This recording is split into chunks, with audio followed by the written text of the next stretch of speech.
Do you like movies, comic books, science fiction, and more? Then you've come to the right place. This is the Rebel Radio Podcast. You can find us at therebelradiopodcast.com. Follow us on Facebook, Instagram, Twitter, and join our Patreon for just $2 a month where you get exclusive episodes. Thank you for listening and enjoy the show.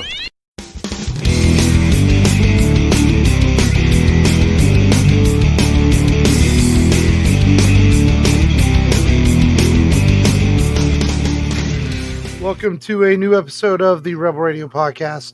This is Mark. This is Matt. This is Long, the private detective. Yes. Or, no, the private dick. Yes. Little clue for today's entry. Did you see what I called you in Zencaster? Long. Yeah, you called me Flat Top. I didn't see it. Let me see. Oh, okay. Long the Tracy. Well, I don't want to say Long the dick because that felt kind of like being a dick. You know? So if I was the Dick Tracy villain, I would be Dickhead. No. Possibly. So how are you fellas? Good. Yeah. You know, Peachy. Mentally exhausted. Yeah. Yeah. I watched a lot of stuff today. Felt like I watched a little bit too. Like, caught some deals on Vudu. I'll talk about and download this, but yeah. I've had my share of problems with the insect world this week. We won't talk about that on air, but just let's say something bit me in an uncomfortable area. Are you going to join that group, that ants group now? Can I invite you to where we're all ants? No, motherfucker. Okay. Oh, and then when I go to take a shower this morning, I didn't even tell you all this off air. There's a roach tries to come at me in the shower. Because we live in Texas, and we sometimes have to explain this to people that we get these roaches that love to come indoors this time of the year when it's hot. And people say, well, don't you keep your house? It has nothing to do with keeping your house clean. Yeah, nothing to do with that. You can have the cleanest house possible, and roaches find a way in your house in Texas in the summer. It's just the way it is when you live in Texas. Yep. And and this motherfucker was probably a good 4 inches. And I'm like, like screaming like a girl or something with a fucking roach in the shower. And and I did not kill him, so he's still lurking somewhere. So he got away from me. So yes, I'm just going to leave it at that. Me and the insect world are not disagreeing this week. So whatever I did to the insect world, please forgive me. I'll make a smoke fire something and pray to the insect gods. The insect gods. I don't know. Yes, it's not fair. Damn it. But other than that, it was an okay week, I guess. Besides that. And we might get some cooler weather this week in Texas, down to the 80s. So we'll see. Yeah, that's cool. Well, it's not too bad. Prelude to the fall season, huh? Yeah, it's not too bad. Yeah. This evening, it rained over here. And I went out, I ordered pizza earlier, and I stepped outside to get the pizza, and I was like, feels kind of nice outside. So, not too bad. Nice. Pretty soon we'll be done with sweaty armpits and clothes sticking to us for at least 6 months. So, we'll yeah. do it all over again. Yeah. But yeah. So, other than that, let's get into today's show, I guess. Last week's show, we kind of started out. We went on air and we announced, the death of Chadwick Boseman.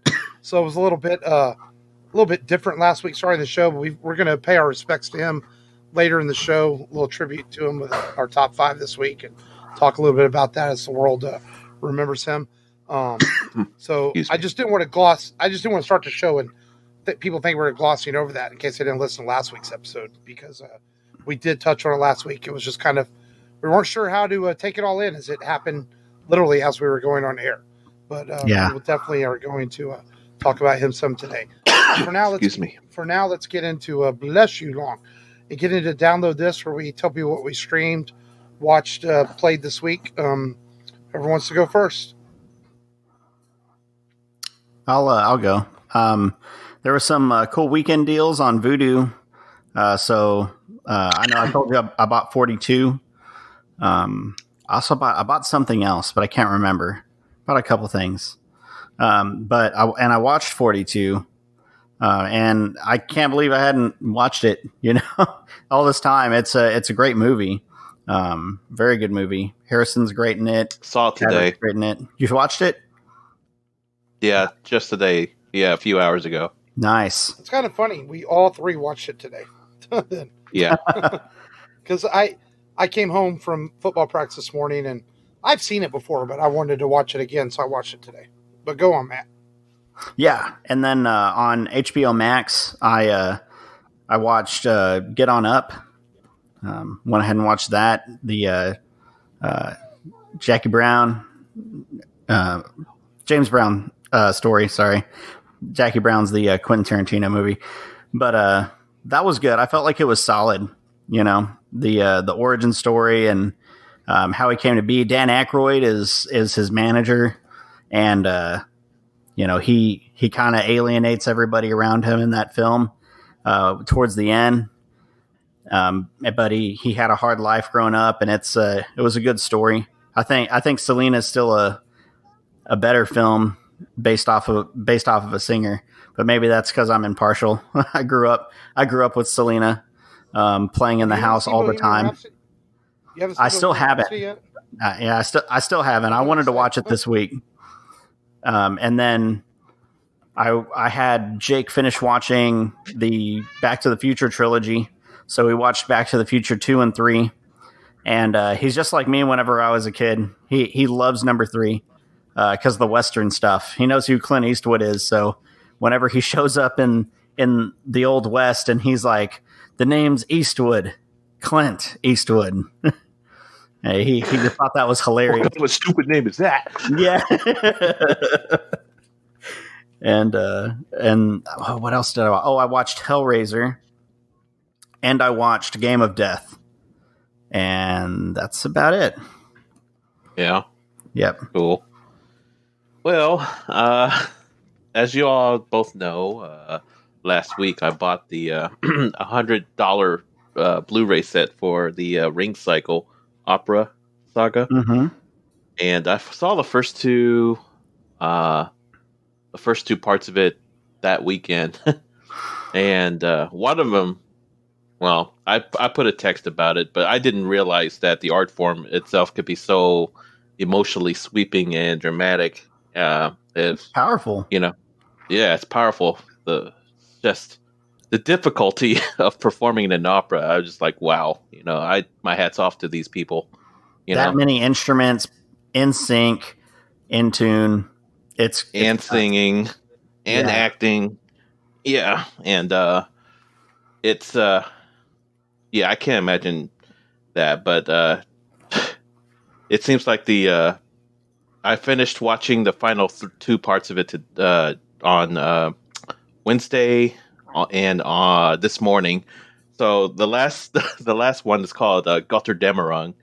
I watched it at 7:30 when I woke up, and then it didn't stop until like freaking 1 o'clock. So I'm like, it's a 5.5 hour opera. I'm like, wow, that's crazy. But thankfully it changed the scenery quite a bit, and it was like the most varied of the 4, and it actually went by pretty quick. But now that I know how the whole opera plays out, I could just select my favorite scenes and not watch the whole damn thing, through and through. But yeah, I think I got my money's worth out of it. And but yeah, I know which are my favorite scenes now, so I don't have to sit through the whole thing and watch it. And then I watched 42 today, and then I watched Miracle right after that because we're still in the sports mood today. Nice. Kurt Russell. My only, with Kurt Russell. My only nitpick with 42 is it tends to try to manipulate your emotions when it tries to, like in the dramatic part, it plays like a music cue. Yeah. Try to get you all sympathetic or whatever. It's like, okay, cue the music, and then the music starts playing to try to get you all, emotionally Chariots of Fire. Right. Isn't that's most sports movies, though. Yeah, but I was watching Miracle, right? But it wasn't as obvious on the music cues. There was like one scene in Miracle that was like an obvious, like, cue the music, right? Yeah. But in 42, they were just hammering it almost like it's just a small nitpick, But other than that, but it's a great movie. Well shot, well acted. And Harrison Ford's a scene stealer in this one. Mm-hmm. In 42. He was awesome in that. And I think it's definitely one of his best non-genre roles, playing I'll have to agree. Yeah. Yeah. Playing Branch Rickey. So oh, and Alan Tudyk. Detective Stabler? No, Alan Tudyk, the Ben Chapman, the manager who was screaming all these racist stuff. Oh, yeah. The Phillies, for the ones he coached for the Phillies? For the Phillies. Yeah, he was leaning into the whole racist diatribe. Oh, yeah. But he seemed like, I know he wasn't enjoying spewing that, but he was really leaning into it, But but yeah, it's definitely one of the best movies, baseball movies out there. But yeah, that's my download this. Didn't play many games. Yeah. How about you, Mark? I watched Trolls World Tour with the kids. It Nice. was okay. Nothing great. Just kind of a typical kids flick. I think the first Trolls movie was better. And that's all I'm going to say about the Trolls movie. Is like I had to sit through it with it. You didn't like Ozzy Osbourne in there? I'm not big enough Ozzy fan to really think, oh, that was cool. It's the Prince of Darkness, man. Show some respect. Not really. I'm not really a big Ozzy fan. He doesn't do much for me. Never has. All right, we'll work on that. We'll work on it. No, there's no working on it. Ozzy's just never done anything for me. I think he's okay. I just don't think he's like all that. He ate a bat for you. All right? Just he didn't eat a bat throw him for a me. bone. I don't give him a fuck. Motherfucker pissed on the Alabama. I don't know. I like some of his stuff from Black Sabbath. Well, I don't hate him. I just don't think he's like all that great. I mean, he's all right, And he pissed on the Alamo, so screw him. Okay. Oh, I didn't remember that. Yeah. He did what? He pissed on the Alamo. He's not allowed to play shows in San Antonio. He's banned from San Antonio. He can't go on tour there. And then I watched 42 today. I guess I didn't watch a lot this week. I didn't really have a lot of time with football practice and trying to get the kids ready for school next week. But yeah, 42, man, that's a movie that I kept trying to go see it in theaters and never did.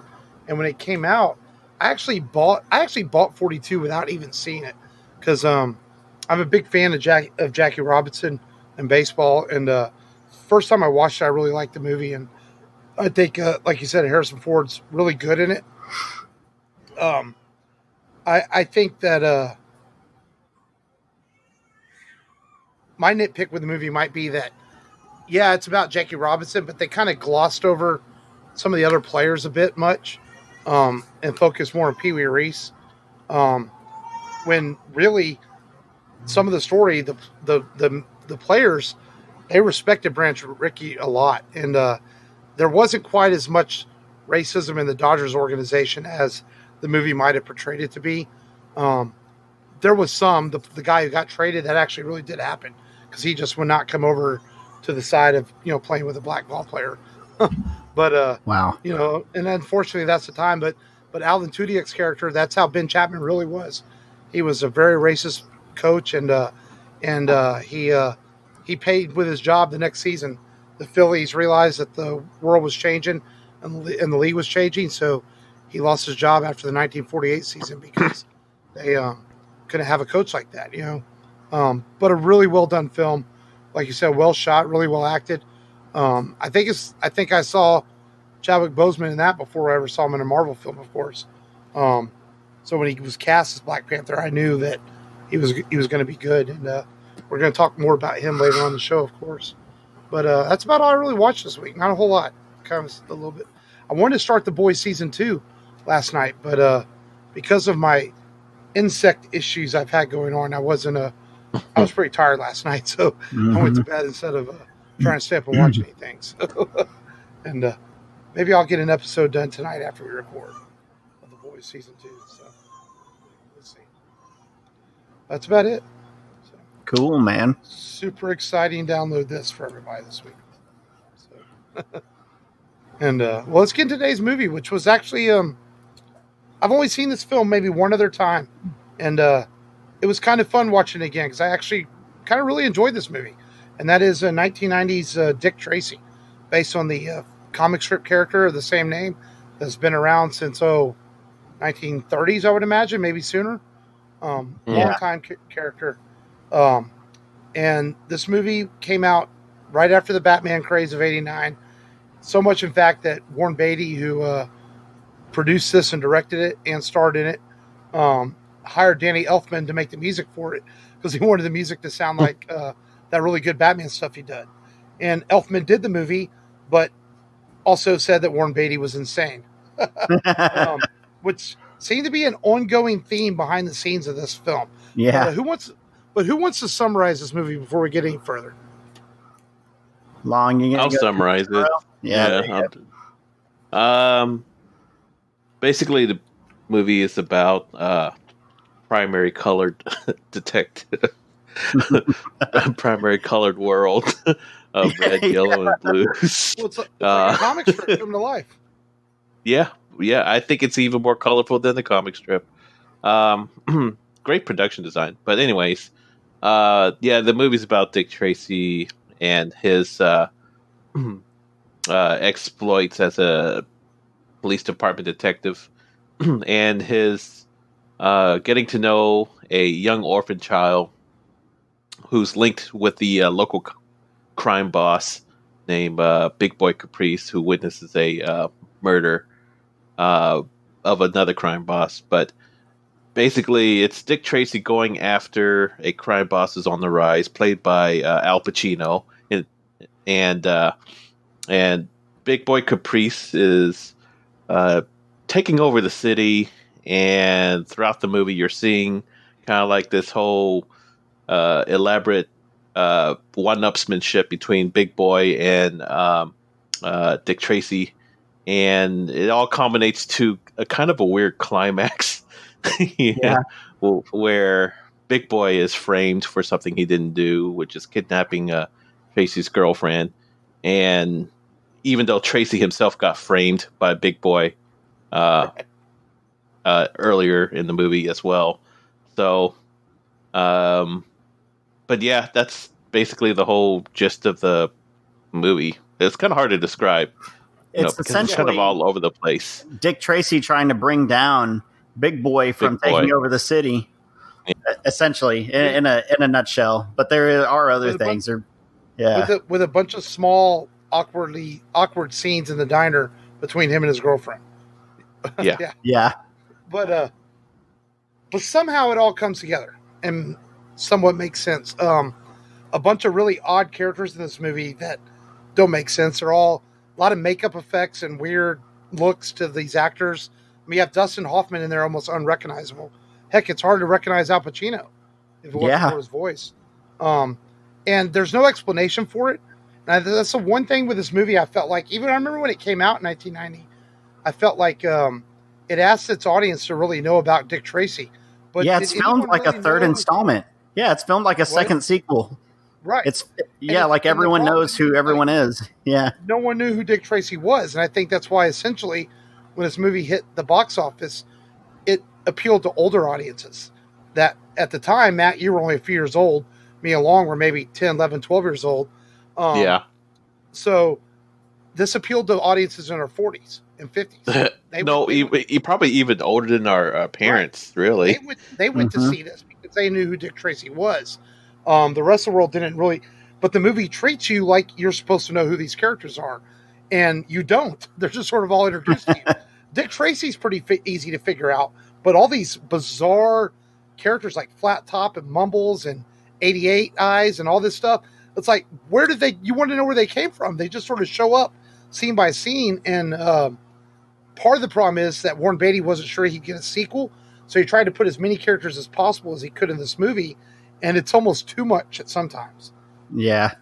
Very saturated. But, and then you've got... When I was a kid, when that movie came out, my mom actually bought me the officially licensed Nintendo video game of Dick Tracy. Oh, man. I don't know which one was worse, Dick Tracy or the Batman game. No, the Batman game was well made. Really? Well, that's the crazy thing, though. It's so hard, man. Yeah, it's hard, but it doesn't mean it's not well made, you know? True. Like Ninja Gaiden. Yeah, Ninja Gaiden. About this movie with the cutscenes is that this movie had a successful marketing campaign for it. There were a lot of action figures on the shelf, video games that actually sold pretty well because you had like these vintage collectors that wanted Dick Tracy stuff that they had never gotten before. But it didn't necessarily translate in the box office. It did okay American wise. It made like $100 million at the American box office, but it didn't. Yeah. But it didn't take off overseas at all. So it had a budget of like $40 million. It only made about $120 million total. Beatty played with the idea of doing a sequel for a long time, but then some very strange things happened with the rights, which we'll talk about in a little bit. Warren Beatty also had a hard time putting a cast together for this because apparently he's hard to work with. Lots of people turned him down. He wasn't even going to play Dick Tracy, but he couldn't find anybody to do it because nobody wanted to work with him. So he ended up doing it himself. It was originally going to be Clint Eastwood. He was one choice, yeah. And what's funny is Beatty's not bad in the movie. Even he's actually very good. He doesn't mail it in or anything. The crazy thing is Al Pacino even got nominated for Best Supporting Actor for this movie, which is just really bizarre to me to think. I remember watching those Oscars too. It's like, wait a minute. Yeah. He's being nominated for Scent of a Woman and Dick Tracy. Yeah. In really that same bizarre. Year. Yeah. And so yeah, there's so much weirdness about this movie that I think that's partly maybe why it's watchable is because it's so weird. But yet it's not. But it's kind of cool too. It's got some cool stuff in it. Yeah, Beatty was like 50 years old when he filmed this, and some people said that he was too old, but he didn't look 50 to me. He looked like maybe, on the early side of 40 to me. But I think he was good in the film. Madonna surprisingly only got paid $35,000 for her role. I thought I remember her and seeing her like as a little kid. I probably saw this when I was like 7. My parents bought the VHS, and I remember watching it and I put it on thinking it was more of a kids movie, so I let the kids watch it. And of course, the Madonna scene where she's in like a see-through gown and she's wearing like black underwear. And my wife's like, "Really? This is for kids?" And I was like, "I watched this when I was a kid," and I got it in my mind that Madonna was gorgeous in this film, which now I think she's more pedestrian. I think maybe a better looking jazz singer was Cameron Diaz from The Mask. If I had to pick a better lounge singer, but I think she does a good job. She definitely plays that noir dame, very well. I think she oversteps or punches above her weight on that $35,000 paycheck. Probably should have gotten more. But hey, it is what it is. And she's the that I don't know how she did that weird voice. I guess they gave her a voice changer whenever she was the blank. Dick Tracy. Yeah. I wonder if she did that on her own. I'd have to look that up, but that'd be pretty funny if she was behind that face mask, like crunching her face together, trying to make a voice. It'd be funny to see what went on behind that mask. Well, yeah, I think too, the reason she probably only made $35,000 is this is one of her first movie roles.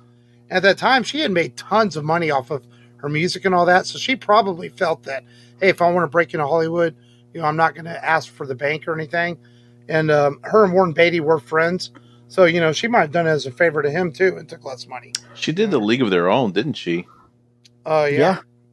Yeah, That was which is a about pretty good movie. Yeah, that's a good movie.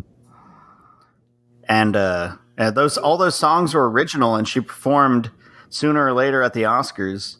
And it's a fairly catchy song. It's enjoyable.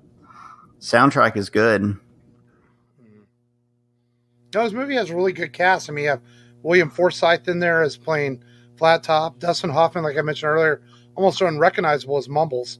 And that's a curious one. Paul Sorvino. Paul Sorvino's in the film. James Caan.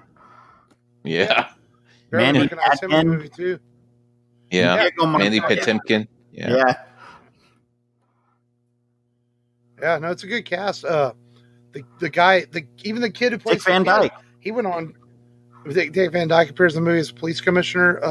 The kid went on to star in other stuff. That actor, he still does things today. The lady who played Tess, she was in a lot of stuff back in the day too. I can't think of her name, but I didn't realize she had passed away a couple years ago. Oh wow! Yeah, the lady who played Tess Trueheart. That she is no longer with us. But yeah, overall though, this movie has a really good cast, and it's one of those movies that you look at the cast, you think, man, this has got to be great. And it's not great, but it's not bad either. I did think the music had a Batman feel to it, but yet, very much so. You could definitely tell it's Danny Elfman. I can see why this film won. This film won an Oscar for art direction, and it does look like a comic strip come to life with the backgrounds and the colors, the way they make it look like it's in that period with all the cars and the buildings. So they did a really good job, I think, making it look like a comic book strip. It felt like a film that, like you said, it felt like a sequel to another film because there's so much to it. But it felt like they did so much in this film, and they killed off so many characters in those last, like Long said, kind of a really bizarre climax. It happens really quickly. Tracy's eating at a diner. All of a sudden, he gets a call. He goes and he takes his Tommy gun, kills up a whole bunch of bad guys. Somehow he manages to not get hit at all. With Tommy guns facing him too. Then he gets back in the car and goes inside the club or whatever it is. And there's this weird frame job where Big Boy is framed for kidnapping Tess. It's all really weird. And then it's like they get inside the clock tower or whatever it was, and it's just sort of over. It's like, wait, what? So it's kind of bizarre. And then the whole time Big Boy's talking, but like I don't think he's going on script too. I think he's like, what was it? Improvising his lines or something throughout the whole time. Saying weird things. Yeah. I don't want to it's like, it's not my fault. I didn't frame you. Or Tracy didn't frame me. Or he just got rambled on and on while he was, going from his club to the clock tower, and he's just rambling all this nonsense. I thought it was funny when he would give those fake quotes. He'd be like, this isn't verbatim, but he'd say something like, "All's fair in money and gambling, Thomas Jefferson." Yeah. And I'm like, what? Yeah. Yeah. Well, and Beatty has said that there is a 2 hour and 15-minute cut of this film that's never been released. And Beatty has tried to get, when the movie was still in Disney, he tried to get them to release the longer cut. They didn't want the longer cut in theaters. In 1990, 2 hours and 15 minutes was too long. So they made him cut the film down. So maybe that longer cut might have something to do with some of the weird edits towards the end of the film. Who knows? Maybe so. The interesting thing about this film is when I was researching it, as of 2016, Warren Beatty's production company still owns the rights to Dick Tracy. But the reason he can't release the cut is he doesn't own the rights to this cut of the film. It's still owned by Disney, apparently. But he owns the film rights to Dick Tracy. After a long legal battle to try to... The Tribune that owned the Dick Tracy comics originally tried to buy it back from him, but a loophole in the law allowed Warren Beatty to keep him. He battled them in court from like 1995 up until like 2016, and Warren Beatty won. He won the rights, and he still owns the rights to make Dick Tracy films, apparently. And every few years, he talks up the idea of doing a sequel or doing a reboot, and he might direct it with a new actor. But then the talks just kind of die, So who knows? But I thought that was really interesting that Disney owns this cut of the film still, but yet because even though Warren Beatty produced it under his company, Disney distributed it, but yet he owns their film rights still. So I thought that's very bizarre for a film that's 30 years old, and Beatty's company's managed to hang on to those rights. So you alluded earlier about how difficult Warren Beatty was. Well, like, can you get into something more specific? Apparently, it's just very like Gene Hackman worked with him on the movie Reds, which Warren Beatty won for Best Director, and Hackman. This was 1981. Hackman said he would never work with Warren Beatty again after that.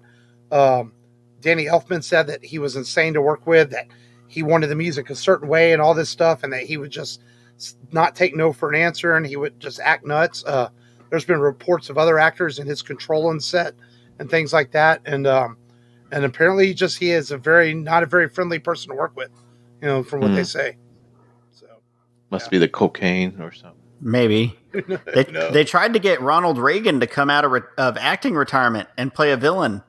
That would have been friggin' awesome. Like, because I think wasn't he starting to go senile around that point where he would forget Alzheimer's? Yeah, it'd be great if he was like he was filming. That was more late 90s. That was more late 90s though. Before late 90s. It wasn't. Yeah, it wasn't this early. No, he got out of office at 88, and he started showing signs of Alzheimer's in the early 90s, I think. Yeah, I could have, but nobody knows. Well, that's what I'm saying. This was shot probably in the summer of '89 and released in 1990. So yeah, probably, yeah. And you know what else surprised me? This is the same graphics guy from Superman 4: The Quest for Peace, and this movie looks a whole lot better. Well, maybe they paid him better. Yeah. That's the big when you have a bigger budget to work with. Yeah, yeah. But man, it's one thing that kind of made me chuckle a little bit is whenever all the bad guys load up in their vehicles and they're going to bust out and drive through the cops, they do it one by one instead of all at once. They're like, let's go one by one so we can be the sole target for every cop, and they'll fire on us all at once. And I'm like, go as a whole group. That way they can't catch you. But no, let's go one at a time. Yeah. Fun stuff. But overall though, this was a fun watch. Had you ever seen it before, Matt? Yeah. My parents bought the VHS. Yeah, that's right. but yeah, overall though, it was fun watching it again. I don't remember. I'm pretty sure I saw it like on VHS or DVD back in the early '90s as well. But yeah, no, I enjoyed rewatching it. It was a good pick, and kind of one of those comic book movies that people might have forgotten about and maybe could rediscover. It is on HBO Max. But I had fun watching this. I actually enjoyed it more than I thought I might. It's definitely a '90s film. It has that feel to it for sure. But I think I'd give it a solid. I'd give it a solid B. I give it a B. I agree with y'all. I really do love the how the production design of this movie. I mean, it's an unforgettable look, for sure, in this world, And even though I was kind of chuckling about it, I really do like the use of the primary colors in this movie. Mm-hmm. You have and the very Yeah, it looks like a comic book come to life. Yeah.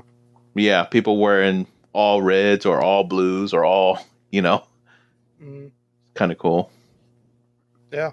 So much, in fact, at the end, when Dick Tracy's eating at the end of the movie, he doesn't have his yellow suit on. It's black. You notice it.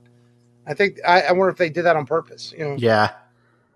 I thought maybe he took a desk job finally, I thought. And I thought it was symbolic of that. But yeah, we'll never know. Like you said, it looks like it got edited a little bit heavy towards the end. Mm-hmm. Skipped a few things. Well, it's one of those movies that if they were to ever release a longer cut, I'd be curious to maybe check it out, to see what, because I enjoyed it. I enjoyed it enough that I'd watch it again and see what they did. I liked the film. I thought it was fun to watch. Something, maybe a rediscovery of this film to give it another shot. I think that's fair enough to say. So, man, Pacino's so epic, man. It was such a good performance. I had you the keys to the kingdom. I'm like, he is good. So it's hammy. Bizarre to think. Yeah, it's bizarre to think he got an Oscar nomination for it, though. That's what's bizarre. And then the dancing with the girls, especially in 1990, a movie, comic book movies, weren't taking that seriously. I think that's the weirdest thing. Like now, if somebody got nominated for a comic book movie, you might not think anything of it. But back in 1990, you're like, that's really weird, you know? Yeah. So, but who knows? Maybe someone felt that his performance was Oscar nominated worthy. Maybe so. It's a good cast. So. Oh, yeah. Very good cast. But if you want to watch Dick Tracy and you haven't seen it in a long time, it is on HBO Max right now. So check it out. It'll be a good watch. Yeah. It holds up. Well, let's get it. Yeah, it does. Production-wise, yeah. Yeah. Yeah. Well, y'all ready to get into today's top 5? Top 5. Our weekly top 5 as we look back. Last week, like I said, we went on air. The world was finding out that Chadwick Boseman had passed away, and now we've had a week to kind of think about it. A lot of remarkable tributes coming out from people that worked with him. We talked about 42, including Harrison Ford, paying tribute to him. Michael B. Jordan, Ryan Coogler, a lot of the Marvel Cinematic Universe actors, and to think that this man was diagnosed in 2016, which means he filmed almost all his Marvel stuff while sick, and he never told anybody, never complained. He just went out there and did his job because he knew the importance of the character of Black Panther that he was playing. And to me, that's pretty remarkable. That makes him a hero in his own way. Because as I think about Black Panther, it's given me a new perspective this week. Growing up, we had movies like Superman and Batman, and to look up to as being young people, and what Chadwick did for Black Panther. People don't realize the importance of that film to give young black kids something to look up to, because you can say, oh, he's not the first black superhero. You had Blade and a couple other characters, but a kid's not going to look up to Blade, who's killing vampires. Let's just be honest. Yeah. But Black Panther gave them a hero they could look up to, who was a leader and a king, and I think Chadwick knew that, how important it was, and he succeeded in that very much so. So in our top 5 this week, we wanted to pay tribute to him with our top 5 Chadwick Boseman moments on film. So Matt, you want to go first? Yeah, sure. Number 5, I have his Endgame appearance. I felt like it was one of his, it was glad to see him after, he had disappeared, and he came back leading probably the lion's share of the forces against Thanos. But I felt like it was a small role, so it definitely didn't sit near the top for me, but, got the Endgame appearance for him, number 5. Yeah, my number 5 is his introduction as a Black Panther in Captain America: Civil War. The minute he stepped on screen, Chadwick Boseman as T'Challa, I was like, man, there's something about this guy, that it factor that you can't really, point out. But there's definitely a quiet type of charisma about the way he carries himself on screen, and it shows even in 42, his movie 42. And but yeah, that's my number 5, his intro as T'Challa in Civil War, Captain America: Civil War. Nice. My number 5 is the final moments of Black Panther, when he's sitting there in front of the sunset with Killmonger, and they're having a conversation about, the rights and wrongs of basically what just happened, and how Killmonger wants to be buried, and like, here's Black Panther T'Challa looking in his enemy's eyes and feeling sympathy for him, and I've always felt that end of that film was a powerful moment, and it showed just how good Chadwick was in that role. What's your number 4, Matt?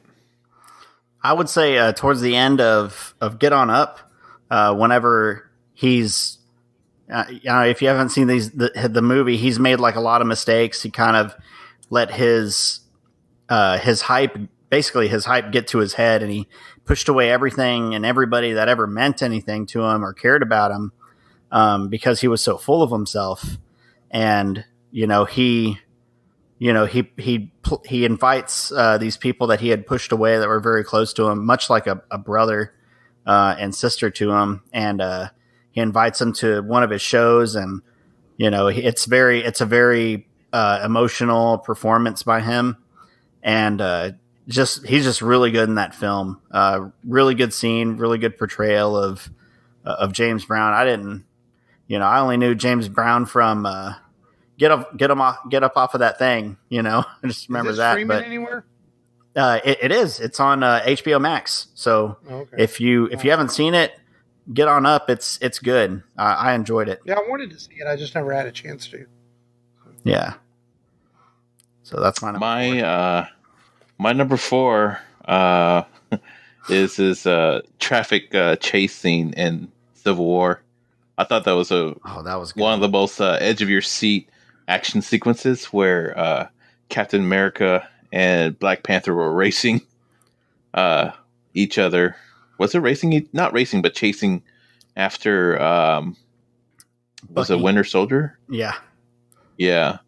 And it's a pretty cool scene, very fast paced, and they're all running on foot chasing after this car. Yeah.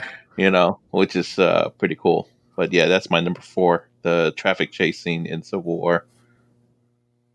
My number four is the scene in 42 after he takes the mental beating from Chapman at the plate, and he goes to the dugout and he beats his bat and lets out all of his anger.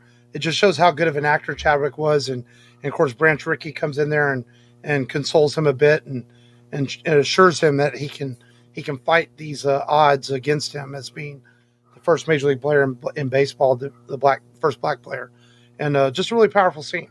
And I think it's really well done. One of the best scenes in that movie. What was that last scene in? Mm-hmm. In 42, when he takes the mental beating from the Phillies manager from Chapman. Oh yeah, the verbal abuse. He goes below the dugout and beats his bat. Yeah. Yeah, gotcha. What's your number three, Matt? My number three is whenever Harrison Ford's character calls Chadwick Boseman's Jackie Robinson into his office to let him know that he wants to sign him, and he tells him that I want someone to have the guts to do nothing, and he explained to him that doing nothing takes a lot of guts, and what he's about, explain to him what he's about to go through and what he wants to do for him, and that was, of course, led to everything else, but felt like that was a good scene. There's a lot of good scenes you could pick from that movie, but that's the one for me. Yeah, my number three comes from Black Panther, where it's after the final battle with Killmonger, mm-hmm. where they had that final talk between each other. And I feel like where you don't see in very many films where the protagonist pretty much forgives the villain for their actions and choices. Yeah. And it kind of, because he understood where he was coming from. And I thought that was a pretty powerful scene, letting the villain die in peace, despite his flaws and wrong choices. Yeah, T'Challa was wise enough to empathize with the villain and to forgive him, but he did what he had to do anyways. Yep. So that's my number three. How about you, Mark? My number three is one that you picked already, and that's his first appearance in Civil War when we first see Black Panther on screen, and I kind of combined the whole sequence where he's introduced, and then we see him chasing the Winter Soldier with the rest of the Avengers and all that.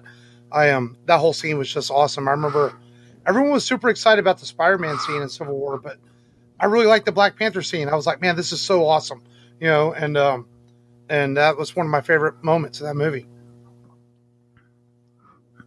Your number two, Matt. I also had your similar scene whenever T'Challa's chasing Bucky. That's just a really good action scene. And in that scene, you also see him scratch Captain America's shield. So whenever you first saw that, you're like, oh man, this guy's got to have some type of vibranium in his claws. And, I thought that was cool. Yeah, my number two is actually one of Mark's picks, It was the Jackie Robinson rage scene of being verbally abused by Ben Chapman, and yeah, that was a very powerful scene. But yeah, that's my number 2. My number 2 is Oh, sorry. My number No, 2 go is, ahead. Go ahead.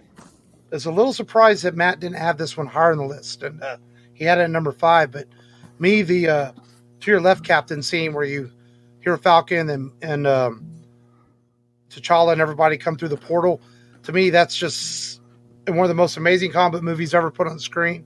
It's just one of the most amazing moments ever, and just to see T'Challa and everybody come back. To me, that was just right up there with the top moments. And yeah, maybe it might have been a short appearance in that film, but such an important one, because at that point we knew Thanos was in trouble.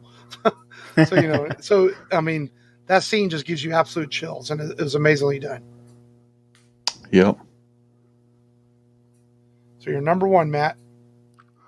My number 1 is in Black Panther.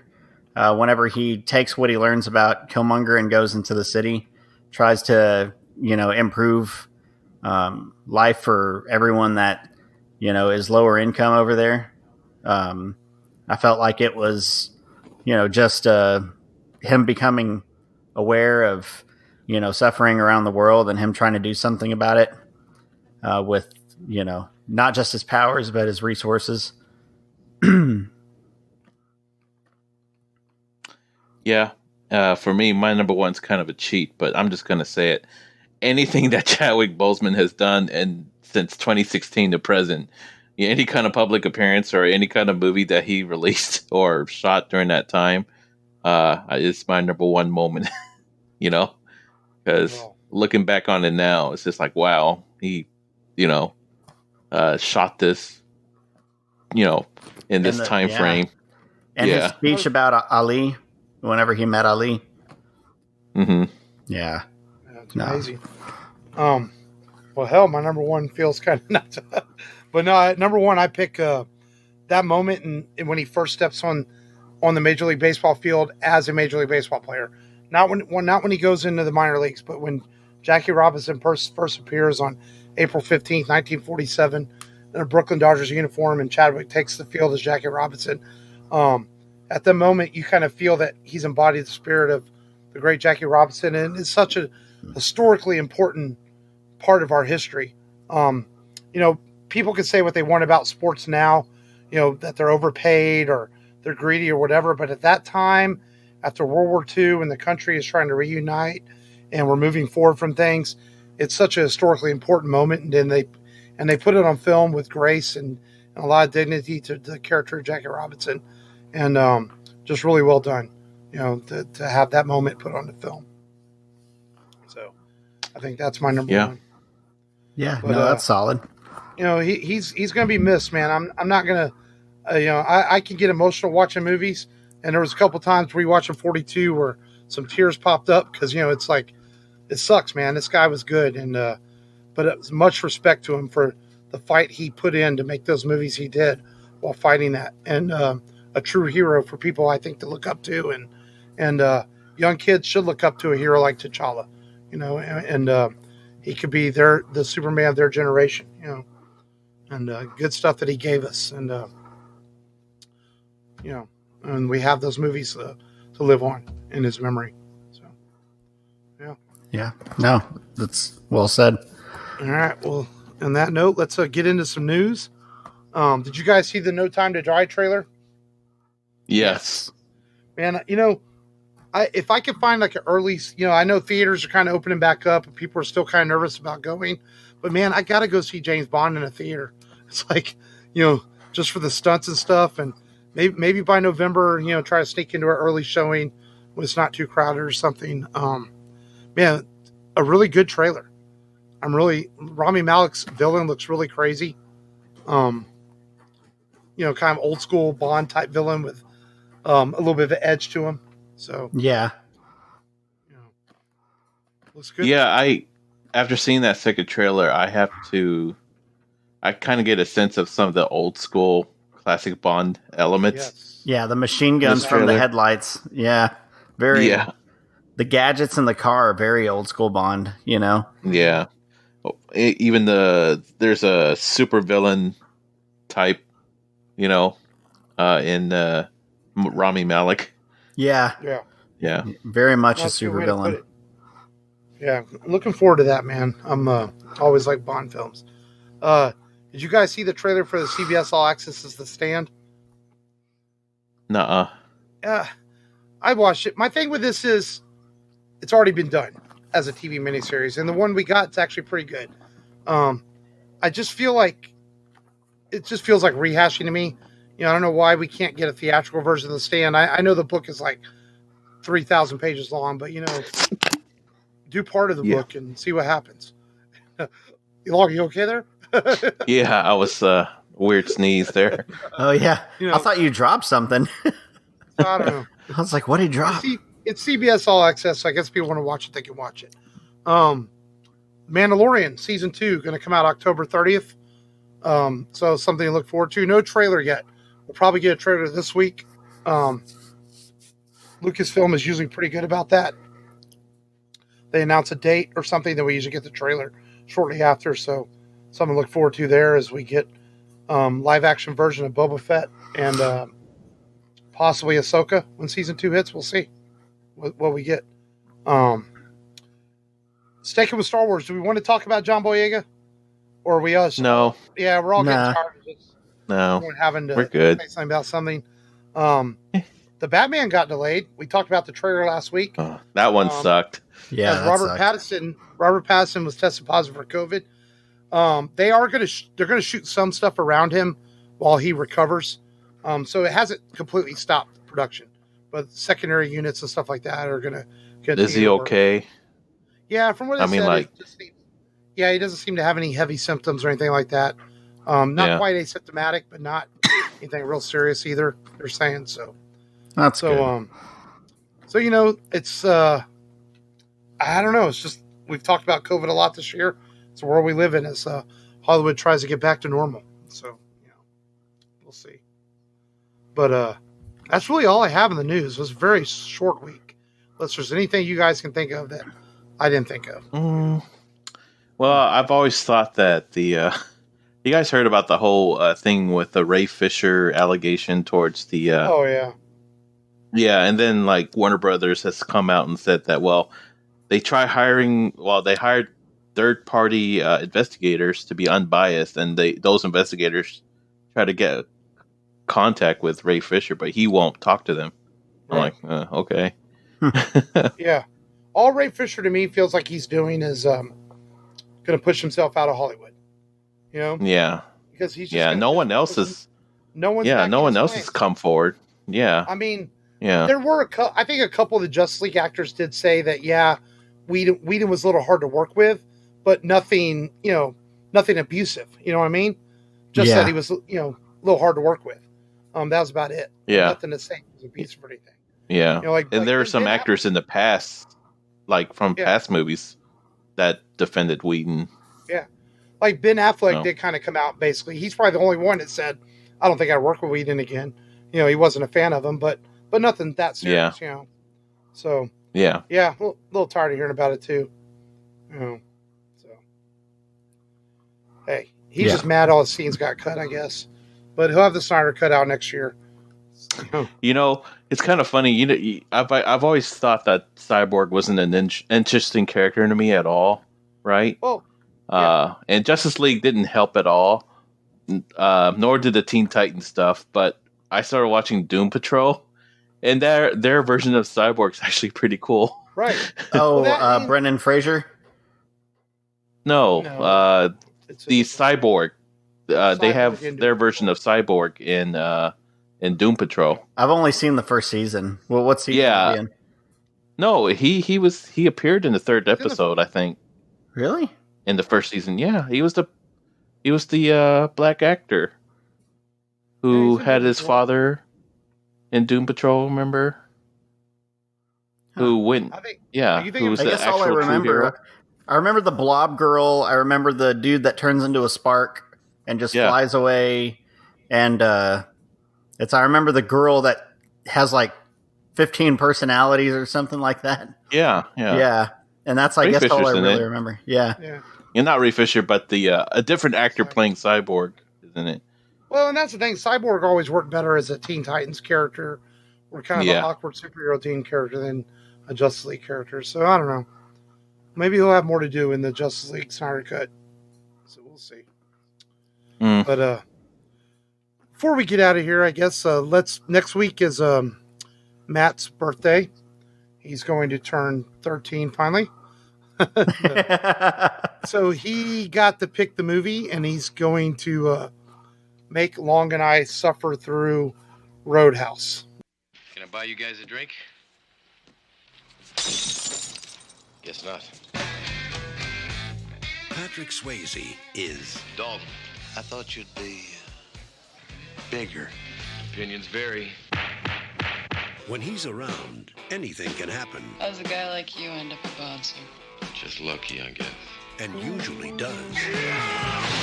If somebody gets in your face, I want you to be nice. Don't be rude.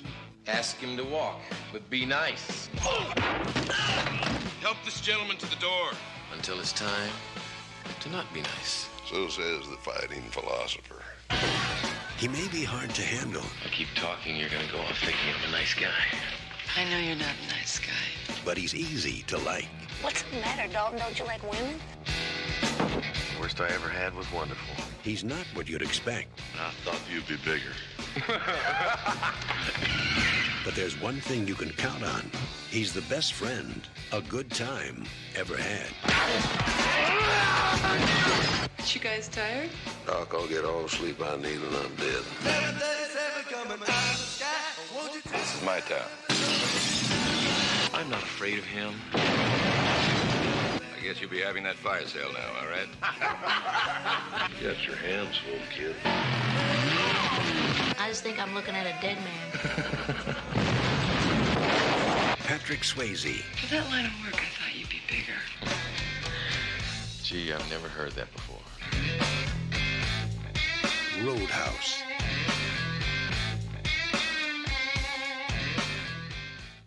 At least there's boobs. Yeah, I've seen this movie once. Once was enough, but I guess I'll have to watch it again. This is one of those movies that I know it's a cult classic, but like I don't understand why it's a cult classic, because usually with cult classics, there's something to like about them. If I remember right, Roadhouse just isn't very good, so I'm not sure why it's a cult classic, but we'll see.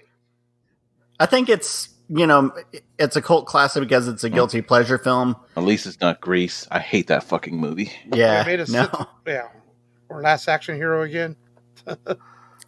Hey, man. Star-studded casts in both.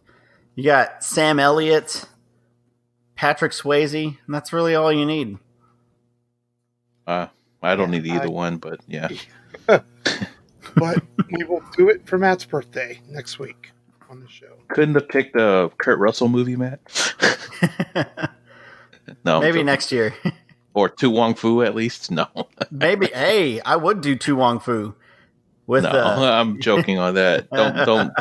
Don't take me up on that. That might get a veto. But until we get to next week, we thank you for listening to this episode. Our new August Patreon with Double Dragon is out. So if you want to hear it and you're not a member, go to the RebelRadioPodcast.com, click the Patreon button for just $2 a month, and you can hear it. It's actually, I think, pretty good. I think it's one of our better Patreons. And follow us on all social media. And as always, we got a new review on podcast, on Apple's podcast. Somebody said, amazing show, great job. So we finally got a new Apple review. So that's kind of cool. There we go. That's it. Cool. Yeah, it was short. They just left a short review. But hey, I'll take it. 5 star. They gave us 5 stars, and let me find it again so I can read it real quick. And yeah, they said awesome show, highly recommend. And their Richard Cheese was their iTunes name. I feel like it's somebody I probably know. And the way Matt's smirking, was it you, Matt? You're such an asshole. Hey, what's short for Richard? and then I thought cheese. we got a new review. Yeah, there we It's go. just this fuck twat over here. Hey, it's still a new review. But it's not legit if it's from you. I'm legit. I'm too legit to quit, man. You're on the show, though. Next time we see But you in Richard person, Cheese isn't. Me and Long It's get to punch like you. it's like Days of Future Past. I just got here. That was the No, I'm saving my punches. If this movie Roadhouse turns out the same or worse than Last Action Hero, I'm going after Matt. You're gonna probably No, it might be better. no, I'm joking. Might be better Yeah. than Last Action Hero. Well, I'm looking at the 5-star reviews from 2,400 people. It's like, wow, that's a lot of good ratings there, but we'll see. It's definitely quotable. It's a very quotable movie. You could probably have a quote along viewing of it if you had enough fans. Wait a minute, that movie has famous quotes? Yeah, dude. Like what? I want you to be nice until it's time to not be nice. I've never heard of that quote. No? I'm sorry. It's just like, have you I heard of never any booked quotes for that? Roadhouse either. No. Oh, okay. It's maybe Quotable, just but one. not well-known quotes. Yeah, not well known. It's very esoteric. There we go. Oh, okay. Oh, yeah. Next week should be fun. Or not. Or not. I wanted to name Sam Dalton because of this film. The name's Dalton. Thank God Jackie's smarter than that. Yeah, she is. Unfortunately. I almost had Dalton. Poor kids. On that note, we will see you guys next week. This has been Mark. This has been Matt. This is Long, the PI. Thank you as always for listening to Rebel Radio Podcast. And remember, just go there. Just go there and do it. Do it.